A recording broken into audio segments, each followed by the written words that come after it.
Every morning at dawn, when the city was still wrapped in sleep and the streets smelled faintly of rain and dust, Mama Engery tied her faded blue headscarf, picked up her woven basket, and stepped outside. She was 78, her back slightly bent, her eyes clouded but sharp in their way. They saw what others missed. The potholes in the road, the tired mothers hurrying to work, the children chasing after old tires. She had lived through wars, droughts, and the long silence of loss. Yet every day, she faced the world as if it owed her nothing, and she owed it everything. Her little stall by the roadside sold roasted maize, ground nuts, and sometimes bananas when the season was kind.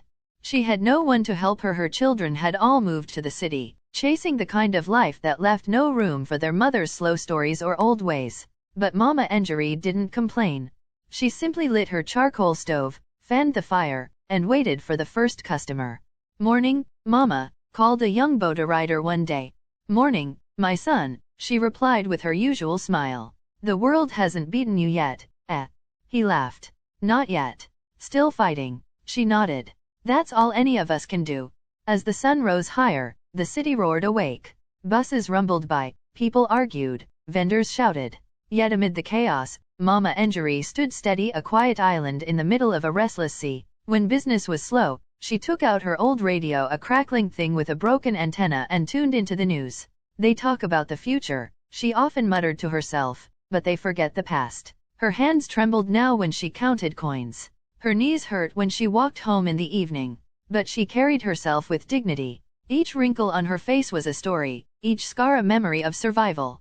One evening, a small girl stopped by her stall. "Mama, my teacher said the world is very hard. Is it true?" Mama Engery looked at her for a long moment and smiled softly. "Yes, my child," she said. "The world is hard. But you," she tapped the girl's chest gently, "you must be harder still. And kinder." That night, under a sky full of stars, Mama Engery sat outside her small house, sipping her tea. She thought of all she had lost: her husband, her youth, her strength.